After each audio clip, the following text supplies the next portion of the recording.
भक्त 5 अलग अलग तरह से भक्ति करता है, या यूं कहें कि 5 अलग प्रकार के भक्ति रस हैं जिनका भक्त आनंद लेता है। वो 5 आध्यात्मिक रस हैं, जैसे शांत रस, दास्य भाव, साख्य भाव, वात्सल्य भाव और मधुर या कांत रस।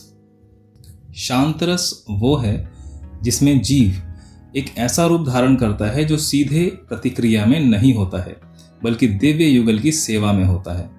उदाहरण के लिए वे उनके अष्टकलियां नित्य लीलाओं के दौरान प्रभुओं को सुख देने के लिए सिंहासन, फूल, घास, पेड़ आदि बन जाते हैं। हालांकि पूर्ण रूप से प्रेम का मुक्त आदान प्रदान या पारस्परिकता नहीं हो पाती है। इसलिए एक बार जब कोई साधक या भक्त इस स्तर पर पहुंच जाता है और अधिक की आकांक्षा करता है तो वह अगले रस में प्रगति कर सकता है। दूसरा भाव है दास्य भाव। यहाँ भक्त भगवान की सेवा और भक्ति विनम्रता, आदर और सम्मान के साथ करते हैं, लेकिन प्रेम के पूर्ण आदान प्रदान की औपचारिकता और प्रतिबंध भी होता है।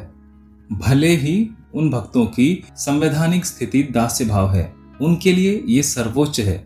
उदाहरण के लिए प्रहलाद महाराज जी नारायण की दास्य भाव से पूजा करते हैं और कृष्ण या नारायण अपने भक्त की रक्षा के लिए नरसिंह देव का रूप धारण करते हैं। साथ ही हनुमान जी की सेवा और श्री सीताराम के प्रति समर्पण की पूजा बार बार की जाती है।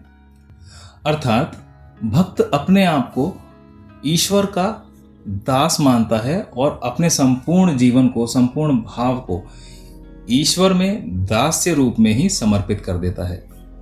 तीसरा है साख्य भाव। साख्य भाव यानी कि सखा भाव। यहाँ पर भक्त अपने भगवान के साथ एक मित्रता का व्यवहार रखता है, मित्रता का भाव रखता है। भक्त कृष्ण के साथ एक प्यारे सखा की भावना के साथ खेलता है।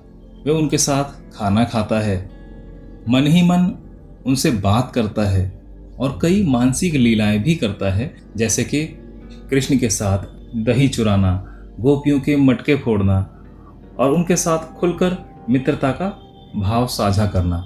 ये प्रेम की अभिव्यक्ति की एक सुंदर स्थिति है, हालांकि पूर्ण रूप से अभिव्यक्ति की स्वतंत्रता की अनुपलब्धता है। और चौथा है वात्सल्य भाव। ये ऐसा भाव है जो भक्त के मन में ममता का भाव पैदा करता है, जहां पर भक्त भगवान को अपने छोटे पुत्र की तरह या पुत्री की तरह देखता है।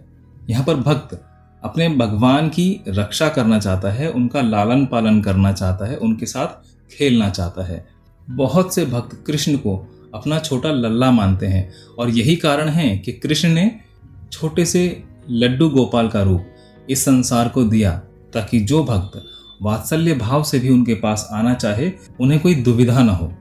कृष्ण के लिए मातृत्व या पितृत्व का मुक्त प्रवाह होता है, जो वास्तव में बहुत सुंदर है, लेकिन फिर भी बिना किसी प्रतिबंध के प्रेम के अधिक मुक्त प्रवाह की गुंजाइश होती है।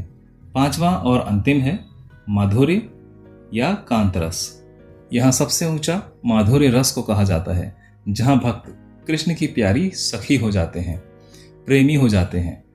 पहले के 4 भावों में जो भी सीमाएं थी वो यहाँ पर पार हो जाती हैं।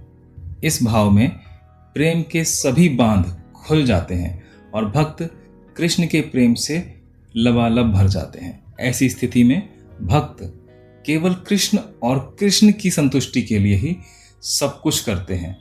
और यही बहुत कम लोगों के लिए एक गोपनीय रहस्य है कि श्रील प्रभुपाद ने चैतन्य महाप्रभु द्वारा दिए गए हरे कृष्ण महामंत्र का जो प्रचार किया है और जो महामंत्र सीधे इस शीर्ष माधुर्य रस तक पहुंच प्रदान करता है। अगर ये जानकारी आपको पसंद आई है तो कृपया कमेंट में हरे कृष्णा लिखें। कृष्ण चेतना का प्रचार और प्रसार करने के लिए मैंने ये वीडियो आप तक पहुंचाया है। यदि आप भी कृष्ण भक्ति के प्रचार में सहयोग देना चाहते हैं तो इस वीडियो को अधिक से अधिक लोगों तक शेयर करें, इस चैनल को सब्सक्राइब करें। हरे कृष्णा।